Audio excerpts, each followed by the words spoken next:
Olá, pessoal! Bem-vindos ao curso de análise. Eu sou a professora Paula Takatsuka e no vídeo de hoje nós vamos falar sobre conjuntos finitos, conjuntos enumeráveis e não enumeráveis.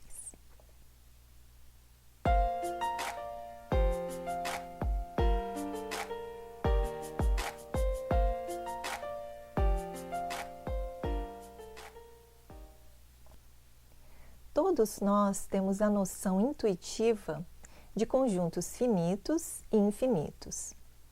E para conjuntos finitos, nós temos clara a percepção do número de elementos, que nesse caso finito coincide com a noção de cardinalidade. Então, está aqui a definição formal. Para conjuntos finitos, a cardinalidade de A é exatamente o número de elementos de A, o que a gente denota por esse símbolo aqui. E é claro que a gente já conhece vários exemplos de conjuntos finitos, então fica aqui a dica para vocês darem exemplos de conjuntos finitos e a cardinalidade de cada um deles. Porém, isso não é o que ocorre para os conjuntos infinitos.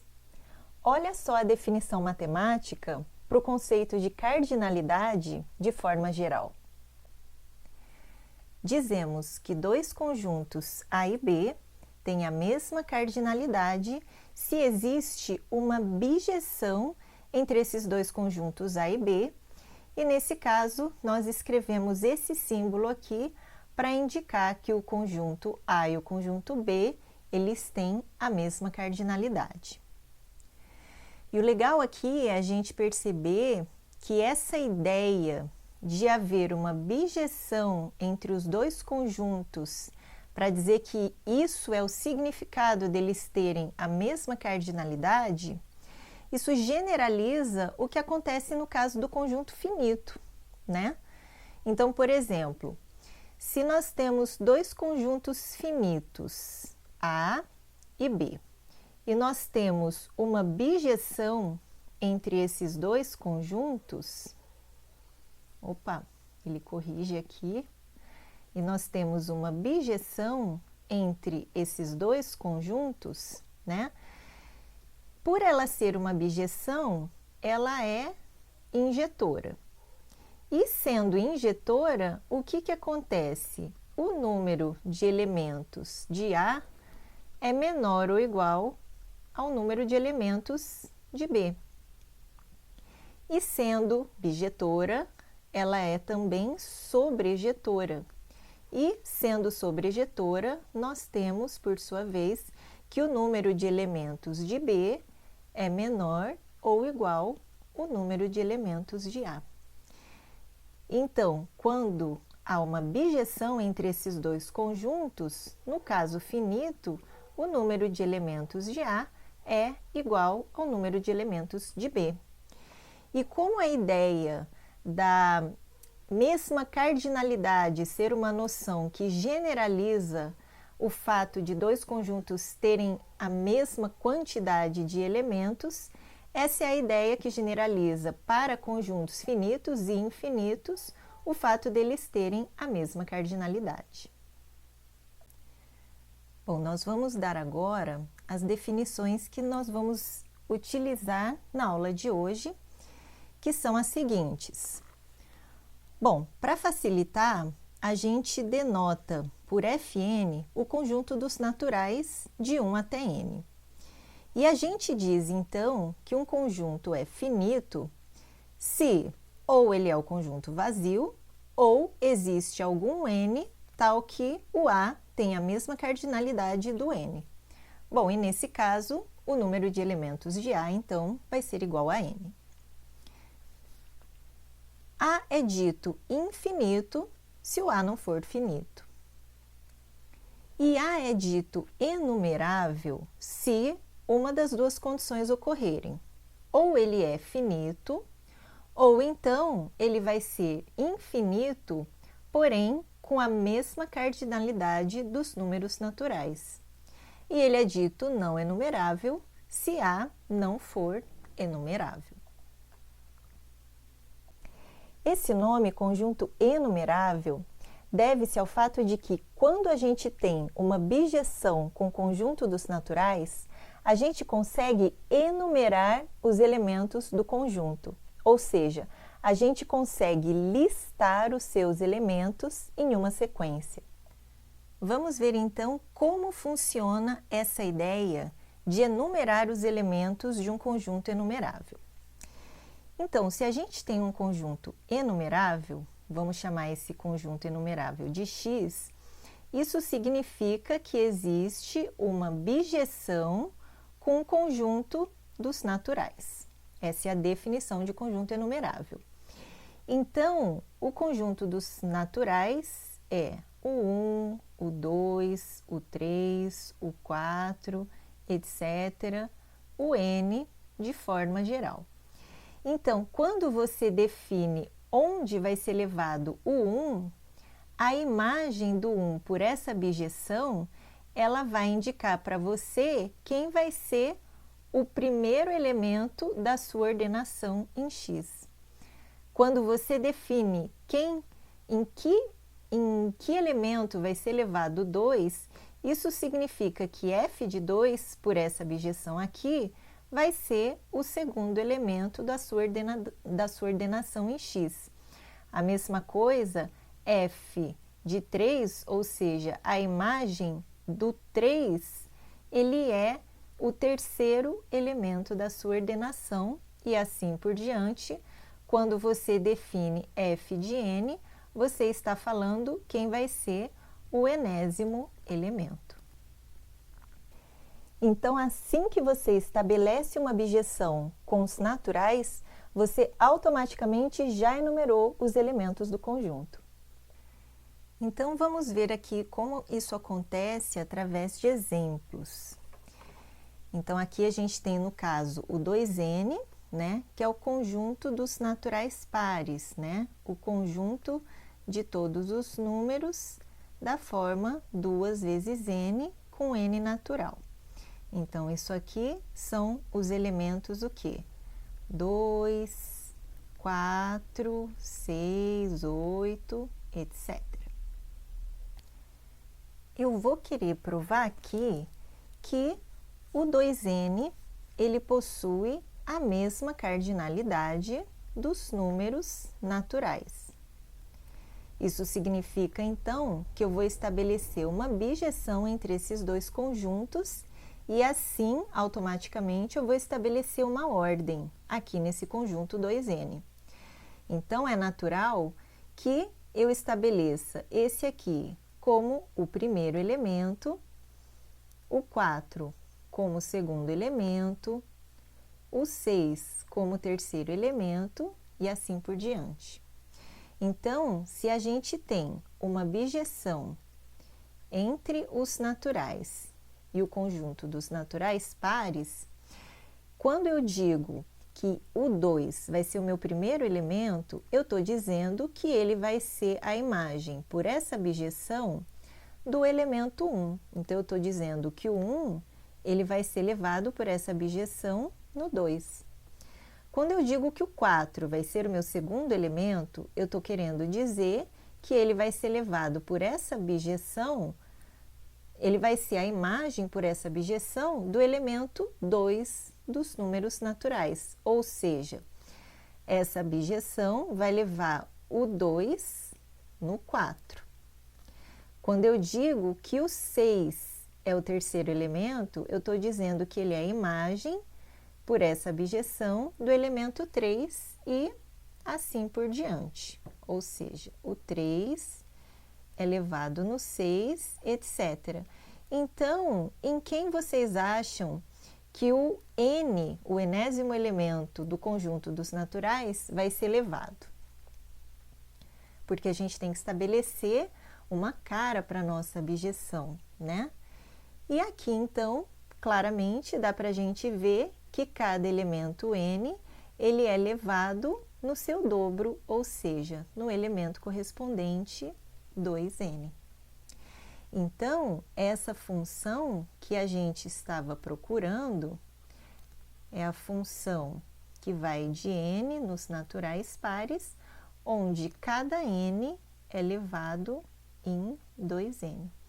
E, de fato, isso aqui é uma bijeção, prove, né? Fica aqui como dica, é bem fácil mostrar que essa função é uma bijeção. E com isso, então, nós temos provado que o n e o 2n ambos têm a mesma cardinalidade. Fica aqui a dica também de você fazer o exercício análogo, completamente análogo, de provar que o conjunto dos números naturais ímpares também tem a mesma cardinalidade dos naturais. E por fim, nós vamos provar também que o conjunto dos inteiros também tem a mesma cardinalidade dos naturais. Lembrando que os inteiros é o conjunto dos números. Então, tem aqui menos n, etc., menos 3, menos 2, menos 1, 0, 1, 2, 3, etc. n, etc. Bom, para a gente estabelecer uma bijeção, então vamos colocar aqui que o nosso objetivo é estabelecer uma bijeção entre os naturais e os inteiros. E a ideia é a gente colocar esses elementos aqui do conjunto Z em uma certa ordem, enumerando os seus elementos. Então, a ideia básica seria assim, seria começar uma ideia mais intuitiva possível, né? Coloca o 0 como o primeiro elemento. Depois, coloca esse como segundo e o correspondente negativo como terceiro. Esse como quarto e o correspondente negativo como quinto. Esse aqui como sexto e o correspondente negativo como sétimo e assim por diante. Bom, então, isso quer dizer que o 0, como ele vai ser o primeiro elemento, ele vai ser f de 1. Como 1 é o segundo elemento, ele é o f de 2. Como menos 1 é o terceiro elemento, isso significa que ele é f de 3 e assim por diante.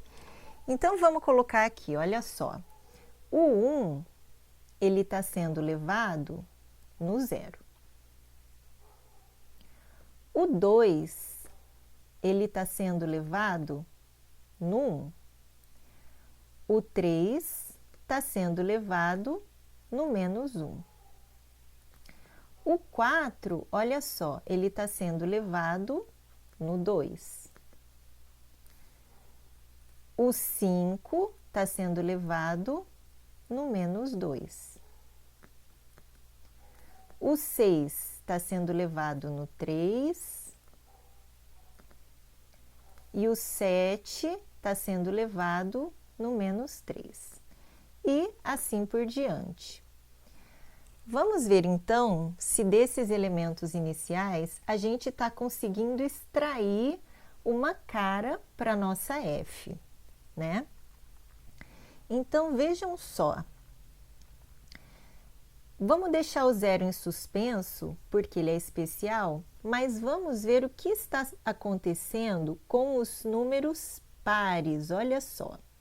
Então, vamos analisar primeiro os números pares. O 2 está sendo levado no 1. O 4 está sendo levado no 2. O 6 está sendo levado no 3. Então, isso aqui deixa bem claro para a gente que todo n par está sendo levado em quem? Em n sobre 2, né? Isso se o n for par. Vamos ver o que acontece com os números ímpares. Então, vamos pegar uma outra cor. Olha só, o 3 está sendo levado no menos 1. O 5 está sendo levado no menos 2 e o 7 está sendo levado no menos 3. Então, esquece o sinal um pouquinho. Vejam que o 1 é metade de 2, que seria 3 menos 1. O 2 é metade de 4, que seria 5 menos 1. O 3 seria metade de 6, que seria 7 menos 1. Então, olha só o que está acontecendo. Então, toma o n menos 1 sobre 2, ok? Que seria exatamente onde ele está sendo levado, só que, na verdade, está sendo tomado o negativo.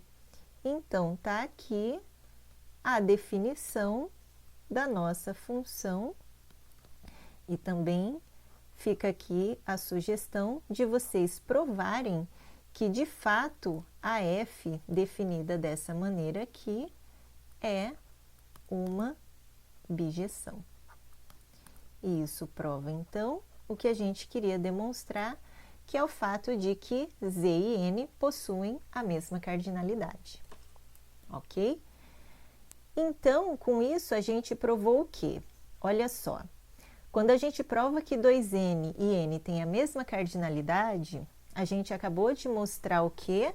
Na linguagem que a gente acabou de fixar lá em cima, a gente acabou de provar que o 2n é um conjunto que a gente diz enumerável. Ficou a dica aqui para provar que os naturais ímpares também têm a mesma cardinalidade de n, então eles também formam um conjunto enumerável. E acabamos de provar que z tem a mesma cardinalidade de n, ou seja, acabamos de provar que z também é um conjunto enumerável. Então, sempre que a gente quiser provar que algum conjunto é enumerável, o que a gente tem que fazer é estabelecer alguma bijeção entre esse conjunto e o conjunto dos números naturais. E cabe aqui a gente fazer a seguinte observação de que para conjuntos finitos, destacando bem o fato dele ser finito, né? É que para subconjuntos próprios de um conjunto finito, é muito claro que o número de elementos do subconjunto seja estritamente menor do que o número de conjuntos do elemento. Claro, né? Porque se você contar o número de elementos de B, esse número certamente será menor do que o número de elementos de A, já que por ser um subconjunto próprio, ele possui menos elementos do que A. Mas isso porque, para conjuntos finitos, o conceito de cardinalidade ele coincide com o número de elementos, que é obtido a partir da contagem dos elementos do conjunto. Então, esse fato para nós, quando a gente pensa em conjuntos finitos, ele é bastante óbvio e bastante intuitivo, né? Porém, essa nossa intuição não é válida quando se tratam de conjuntos infinitos. Essa implicação que a gente tem aqui, ela deixa de ser verdadeira para conjuntos infinitos. Olha só o que a gente acabou de ver nos exemplos que a gente provou. A gente provou que o conjunto dos naturais pares tem a mesma cardinalidade dos naturais, embora 2n seja claramente um subconjunto próprio dos naturais, né? Porque para completar para todos os naturais, não faltam poucos elementos, não, faltam todos os naturais ímpares.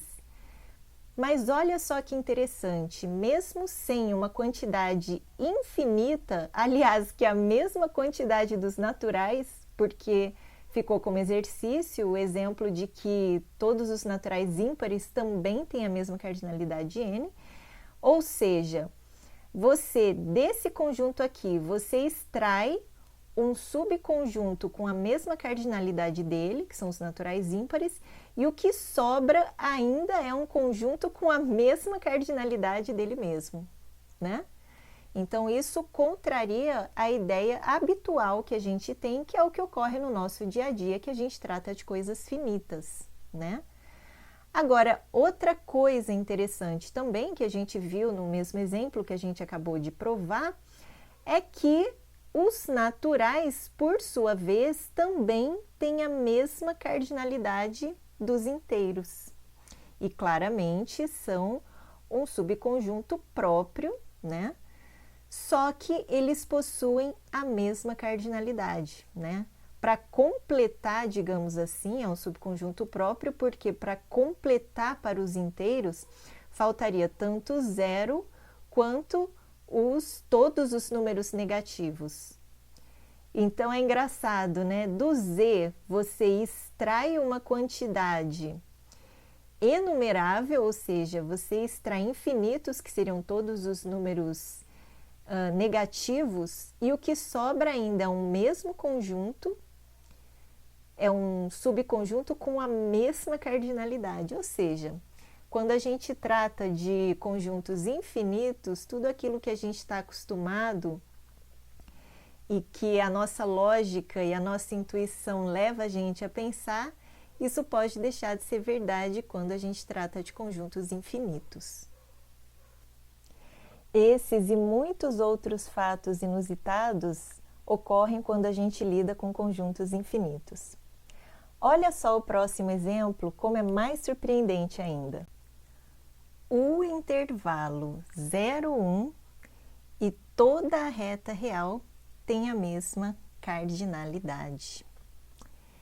É isso aí, pessoal. É um fato realmente dos mais inusitados, né? Na minha opinião, porque olha só, a reta real, gente, ela é uma reta que vai infinitamente para lá, infinitamente para cá, a partir do zero, um conjunto totalmente ilimitado, tanto ele não é limitado inferiormente, quanto não é limitado superiormente, né?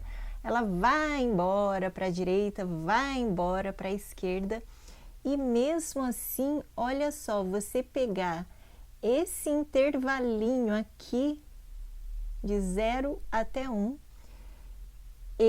esse conjunto aqui e toda a reta real possuem a mesma cardinalidade, o que vem generalizar para nós a noção de quantidade de elementos, digamos assim.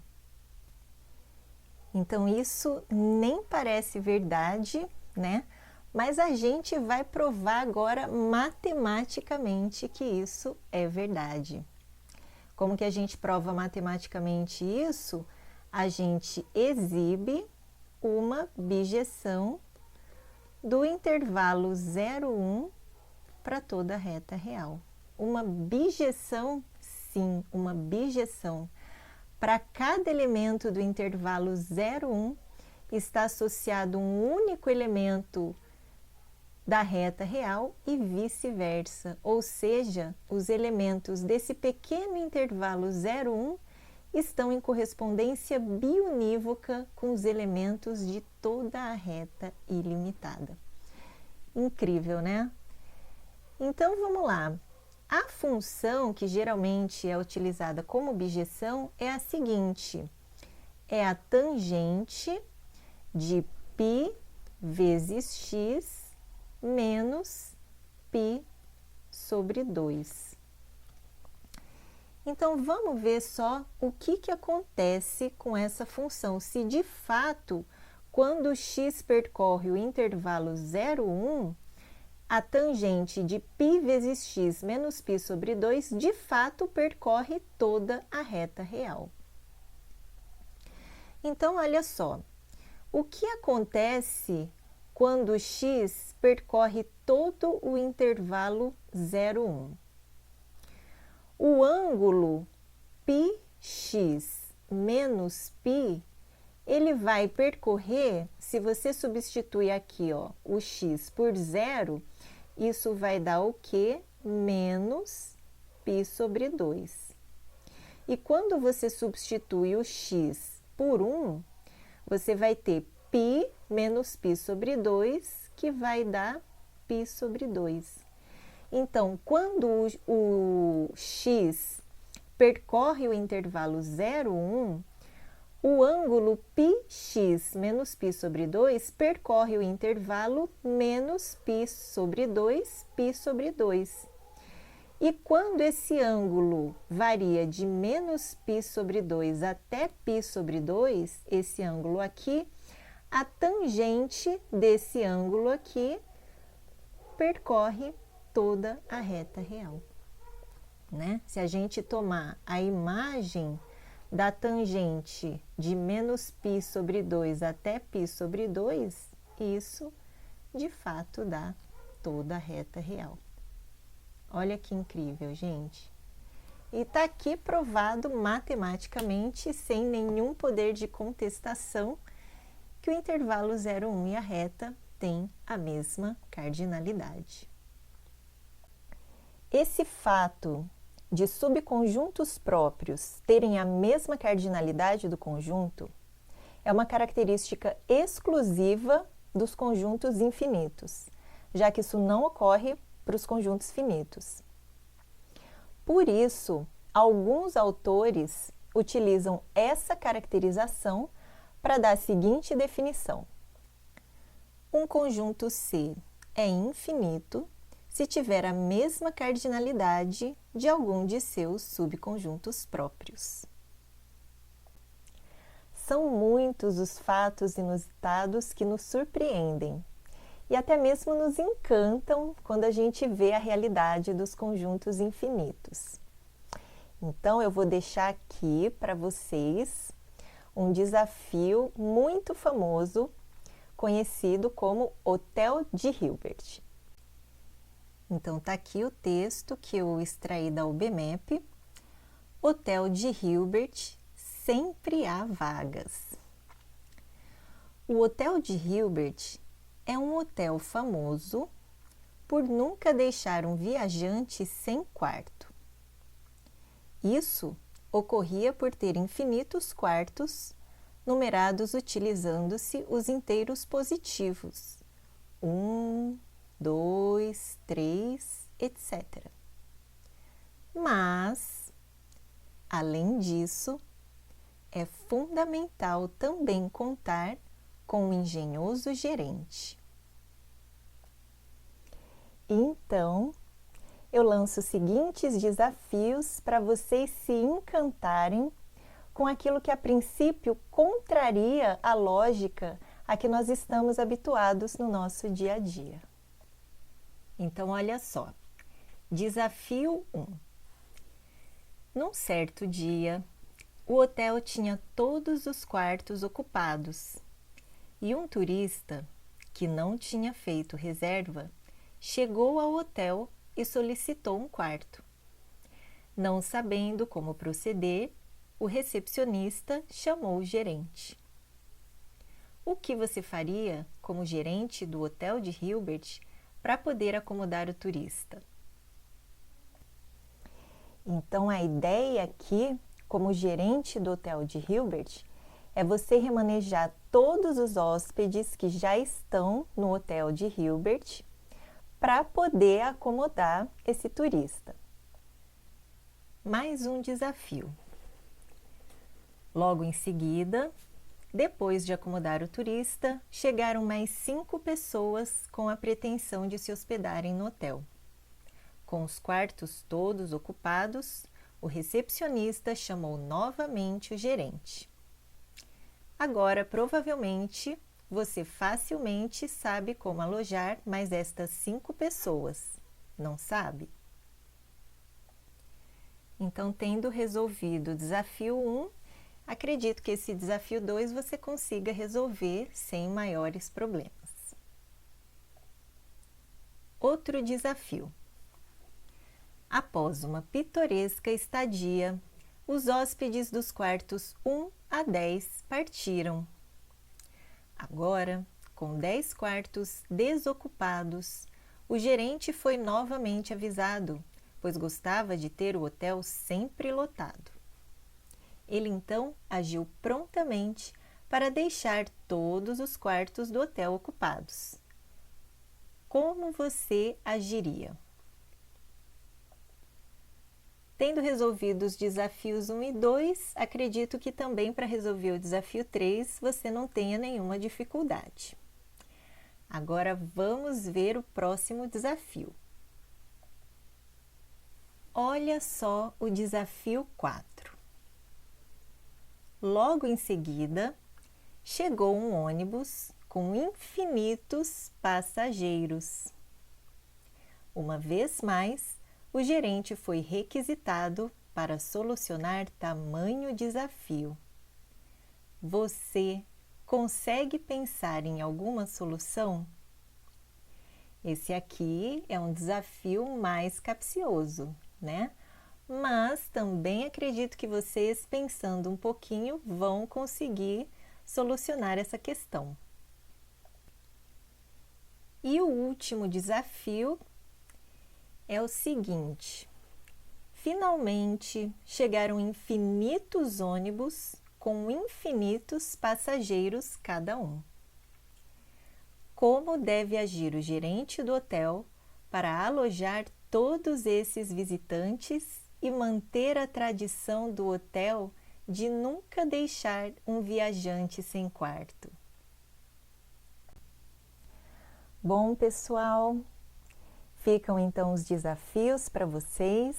Espero que vocês se divirtam, espero que se encantem, espero que tenham gostado do vídeo e continuamos então nosso próximo vídeo falando sobre conjuntos enumeráveis e não enumeráveis e revelando mais fatos surpreendentes. Até a próxima!